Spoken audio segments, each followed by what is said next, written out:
안녕하십니까, 마루입니다. 리듬은 그림의 재미를 담당하죠. 시선을 잡아주는 게 뭐가 있을까요? 주인공, 또 뭐 가슴 엉덩이, 맨날 가슴 엉덩이 얘기만 하네. 이게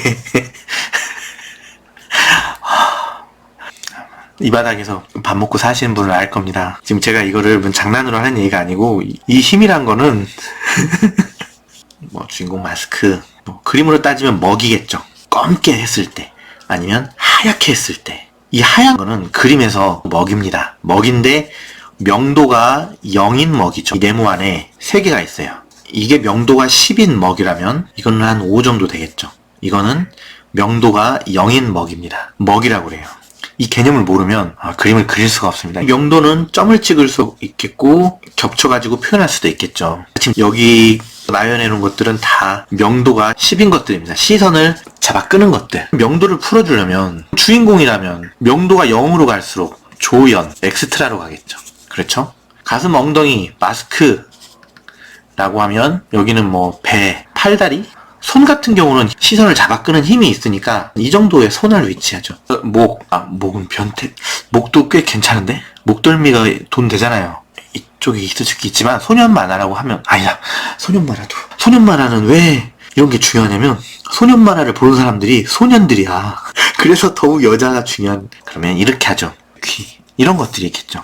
숲이라고 따지면 여기가 고목나무, 진짜 멋진 고목나무, 바위, 잔디 이런 순으로 명도가 풀어지겠죠. 명도, 무게감 이런 거는 꼭 어떤 질량이라든지 물질적인 게 아니고 시선을 기준으로 시선을 잡아 끌수록 뺏을수록 무겁다고 말하고 시선을 안 끄는 거를 가볍다고 말합니다. 색깔은 검은색, 그 다음에 뭐 회색, 먹이죠. 여기서 글라데이션을 시켜준다. 무슨 말이냐? 시선을 풀어준다. 여기서부터 쭉 나열할수록 시선은 흘러갑니다. 물론 이렇게 해서 점점 진해지는 것도 시선이 이쪽으로 흘러갈 수도 있겠죠. 이건 조절이 가능하죠. 내가 이런 것들로도 시선을 어떻게 풀어주냐. 주인공을 그렸어. 그럼 여기에 조연, 엑스트라 쫙 퍼지면 자연스럽게 풀어지면서 시선은 중앙에 집중되고 풀어지면서 안정감을 느끼겠죠. 이렇게 풀어주는 단계를 좁혔다가 점점 넓게 할 수가 있겠죠. 근데 이렇게 해버리면 단조롭습니다. 안정된 상태죠. 여기에 재미를 준다면 여기서 좀 했다가 풀어졌다가 좀 중간 했다가 점점 풀어졌다가 이렇게 풀어지겠죠. 이게 리듬입니다. 강양약 중강양약 하면서 리듬이고 이거 파동이 되겠죠. 그럼 이 파동의 이 간격을 넓혔다 좁혔다 점점 했다 풀어졌다 이거를 가지고 노는 게 그림이죠. 무슨 말이냐 그러면 만화로 예를 들면 엄마가 심부름을 시켰어. 방문을 열었어. 걸어 나갔어. 사과를 골랐어. 집에 왔어. 이것도 이 순차적으로 나열하면 재미가 없지만 이거를 한 컷을 제껴서 붙이면 사람들이 평범하게 느끼는 이 순서가 갑자기 땡겨지면서 리듬이 생기죠. 근데 여기다가 갑자기 운동화 끈을 묶었어. 뭘 했어 하면서 늦추는 겁니다. 그런 식으로 컷으로 놓을 수도 있고 교차 편집할 때는 A가 다가와 B가 좀 더 다가와 A가 더 크게 다가와 다음 장을 넘겼을 때 팍 부딪히는 것도 있고요. 이거 교차 편집이라고 그러죠. 이런 식으로 그림으로 하면 잔디 같은 거를 그냥 그리는 게 아니고 강양약 중강양약 강양약 중강양약 강양약 강하면서 잔디가 이렇게도 그려질 수 있겠죠. 이걸 크게 하면 아까처럼 나무가 여기에 중강나무 바위 잔디 바위 잔디 그림자 바위 리듬이 생기죠. 이거를 그냥 그리는 게 아니고 이걸 간격을 배치도 했다가 전체적으로 파동이 이렇게 했다가 이렇게 이런 식으로 설계를 하고 배치를 하는 거죠. 그러면 그림을 딱 봤을 때 리듬이 생기죠. 피 같은 것도 확산이죠. 딱 맞았어. 여기서 핏방울이 리듬을 타고 터졌을 때 이 간격으로 재미가 생기는 거죠. 멀리 있어. 내 시야로 가까울수록 거칠고 강하고 여기는 정적으로 보이겠죠. 고속 촬영 구간 여기서 이 간격을 어떻게 해서 여기 군데군데 조금 더 진하게 해주고 거칠게 하냐에 따라서 리듬이 생기는 거죠. 드로잉 할 때 눈으로 이쪽을 봤어. 그 다음에 가슴으로 이쪽. 이게 그 다음 목이라든지 여기는 중간, 양, 리듬이 생기죠. 그럼 여기가 펜터치가 더 굵거나 세고 디테일한 묘사를 해주고 여기는 담백하게 처리를 해야겠죠. 다시 톤지도 엄청 붙이고 딱 잡고 뭘 하고 해서 최대한 매끄럽게 해주고 다시 풀어지는 거야. 또 주름 옷주름 하나하나 다 하고 뭐 하고 풀어주는 거죠. 그러면 같은 묘사를 똑같이 그리는 그림과 10이라고 해요. 투자량 10이야. 이것도 10이야. 같은 10이라도 여기에 쓰고 여기에 쓰고 여기에 쓰고 여기에 덜 썼죠. 얘는 똑같이 썼어. 뭐가 재밌겠어요? 이게 재밌죠. 보는 사람이 뭘 보는지 정확히 캐치를 하고 내가 쓸데없는 시선이 안 가는 부분에 힘을 아껴서 가는데 투자하는 겁니다. 이런 것들을 빵 조각 같은 거를 만화의 컷마다 교묘하게 배치해놓고 풀어주면 독자들이 만화를 읽으면서 그 헨젤과 그레텔처럼 따라가겠죠. 드로잉이라면 뭐가 있을까요? 이런 동새를 그렸어. 그럼 이거 확 당겼으니까 뭐 여기 이렇게 접혔으니까 자 여기 이렇게 휘었으니까 이렇게 있으면 이게 강한 주름이겠죠. 이게 강한 주름이겠죠. 이 동새를 설명해주는 장치니까. 그러면 여기를 중심으로 이게 강이니까 강을 이어주는 중간이나 약의 주름이 들어가면 좋겠죠. 저번에 말했던 명암으로 다시 약했다가 풀어졌다가 다시 강한 거야. 다시 풀어지는 거야. 옷주름으로 그렇게 할 수가 있겠죠. 머릿결도 그냥 머리가 동그라미가 있으면 넓은 덩어리를 잡아주는 머리 하나 있어. 그럼 이 사이를 잔머릿결이나 아래에 있는 명암으로 채워주는 거죠. 그리고 머릿결도 이 흐름에 따라서 살짝살짝 잡아주겠죠. 머리의 덩어리가 강약인 겁니다. 리듬. 머리는 어떻게 그려요? 옷주름은 어떻게 그려요? 그런 기술적인 게 중요한 게 아니라 도대체 드로잉에서 머리를 왜 그리고 옷주름을 왜 그리냐고요. 계급이 따로 있어서 내가 강조하고 싶은 게 가슴이야. 강조해주는 주름만 남겨놓고 풀어줘야 되지. 머릿결도 만약에 바람이 세게 부는 날이야. 세기를 표현하기 위해서 머리를 강하게 그려줘.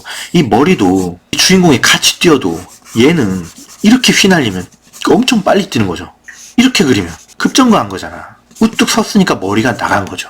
이런 고민을 하고 나서 거기에 맞게 그 머리 결이 달라 옷주름이 차이가 있는 건데 그냥 기술적으로 옷주름은 이렇게 그게 무슨 그림입니까? 그래서 드로잉을 처음 시작하는 사람들은 보는 사람이 누구야? 그 사람의 관심인 분야가 뭐냐에 따라서 드로잉을 하면서 그 사람이 노리는 곳에 더 집중을 하고 투자를 하고 그걸 중심으로 풀어주고 다시 모아주고 이 개념을 가져야 된다는 거죠. 그래야만 보는 사람이 시선을 한눈에 가져가지고 보는 거죠. 자, 내가 여기서부터 이 달을 그린 이유는 뭐죠? 시선을 여기서부터 시작하기 위해서입니다. 이 달보다 먼저 시선을 주고 싶었어. 그러면 달을 가로지는 대마를 하나 걸었겠죠. 대마라는 거는 카메라 렌즈 앞에다가 공간을 주기도 하지만 이렇게 시작하는 도입이 될 수도 있겠죠. 도입이 돼서 풀어줘. 내가 시선을 여기서 지금은 무조건 강제로 이렇게 흐를 거야. 여기서 내가 이쪽으로 빼고 싶어. 어떻게 해야 돼? 새를 그려. 새를 그리는데 둘이 싸워. 여기서 회전이 꺾여버리죠. 그리면 안 되죠. 여기서 시선을 멈추고 싶어. 어떻게 할 거야? 여자가 옷 벗고 목욕하고 있는 거야. 주인공 안중에도 없어. 여기서 한 2초 머물 거야. 그리고 여기서 뻘락말락 뭐 하나 그려주면 4초는 머물겠죠. 흘러가고 여기서 재밌게 흘러가고 싶으면 풀도 그렸다가 돌조각도 그렸다가 풀어주고 이렇게 하는 거죠. 그 다음에 뭔가 갈대숲으로 이렇게 불어주는 뭔가를 그려주면 시선이 이렇게 가고 다음 컷은 위로 시작하겠죠. 자, 이런 식으로 배치를 하는 겁니다. 이 흐름을 잡고 이 흐름이 강이면 나머지 것들은 얘네들보다 눈에 띄면 안 되겠죠. 최대한 단조롭고 리듬 없이 그려줘야 되는 겁니다. 여기는 공간도 여백도 풀어주고 여기에 시선을 뺏기면 안 돼. 자, 그림이란 건 그런 식으로 계산이 돼서 그려야 되는 겁니다. 그게 그림입니다. 그러면 오늘부터 드로잉을 같이 공부하시는 분들이라면 단순한 사람을 그리더라도 이 중에서 뭐가 중요한지 아니면 무게중심도 중요하고 동세면 킥을 찾는 게 중요하면 발이 중요하겠죠. 거기서 먼저 중요한 것들을 캐치해내서 그걸 최대한 표현해주고 그것과 그것 사이를 자연스럽게 풀었다가 다시 모였다가 풀어줬다가 모였다 하면서 파동을 만들어줘야겠죠. 퍼치는 거. 꼭 그게 명암이 아니고 시선을 뺏어갈 수 있는 모든 것이라고 그랬어요. 거기에서 옷주름이라든지 머릿결이 시선을 뺏어간다면 그걸 참을 줄 아는 게 그림입니다. 이해되셨죠?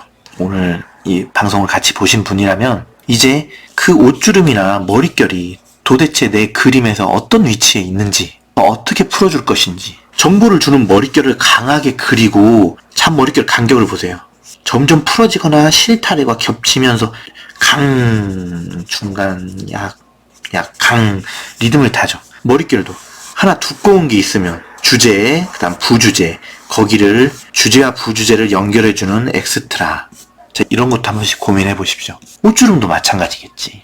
보는 사람의 시선을 내가 마음대로 의도하게 흘러보내는 길을 설정하고 거기에 보여주고 싶은 것들을 배치를 해놓는데 이 간격을 어떻게 조절하냐에 따라서 얘기가 달라진다고 그랬죠. 밥 먹었냐? 주인공이 가만히 있어. 말칸이 여기 있어. 아니, 배 안 고팠어. 좀 생각해. 나중에는. 밥 먹었니? 응. 아니, 안 먹었어. 얼마나 배고팠으면 말칸이 이물을 먹고 말하겠어요. 이 간격의 이 5mm, 1cm 차이에서도 주인공의 상황이 전달되는 겁니다. 무슨 소린지 아시겠죠? 그만큼 그림이란 거는 작가가 의도를 가지고 힘을 어떻게 주느냐, 간격을 어떻게 넓히느냐, 좁히느냐에 따라서 보는 사람의 시야에 들어오는 그 에너지가 달라지는 겁니다. 그 조절을 리듬으로 하는 거죠. 리듬이란 거는 좁혀졌다가 넓혀졌다가 다시 좁혀졌다가 옷주름이 강했다가 풀어졌다가 진해졌다가 풀어졌다가 같은 면에 점을 10개를 찍어도 평범하게 찍어서 흘러보낼 수가 있다면 한쪽에 점을 17개를 찍고 여기 3개 찍어서 이쪽으로 시선을 쏠 수도 있겠죠. 이것도 이렇게 찍고 하다가 리듬을 타는 거죠. 출발선에서 이런 것도 있구나라고 알고 탐구하고 좋은 그림을 볼 때 이런 걸 찾아보려고 그러고 사진 작가들 보면 이걸 의도해서 이런 상황이 나올 때까지 기다렸다 찍죠. 그런 것도 보고 해서 눈을 키우라는 거죠. 지금 이걸 내 그림에 하라는 게 아니야. 안 되지. 안 되는데 좋은 그림을 볼 때 이런 거를 찾아보면서 보는 습관을 기르면 이걸 아무 생각 없이 옷주름은 어떻게 그려요? 머릿결은 어떻게 그려요? 해서 그 드로잉 뭐 하는 얘네들보다 몇 걸음을 앞서갔을 거예요. 설령 지금 당장 똑같이 걸어도 얘는 더 먼 곳을 바라보고 있는 겁니다. 무슨 소린지 아시겠죠? 중요합니다. 자, 오늘은 여기까지 하고 이제 또 다시 드로잉 계속 한번 해보죠.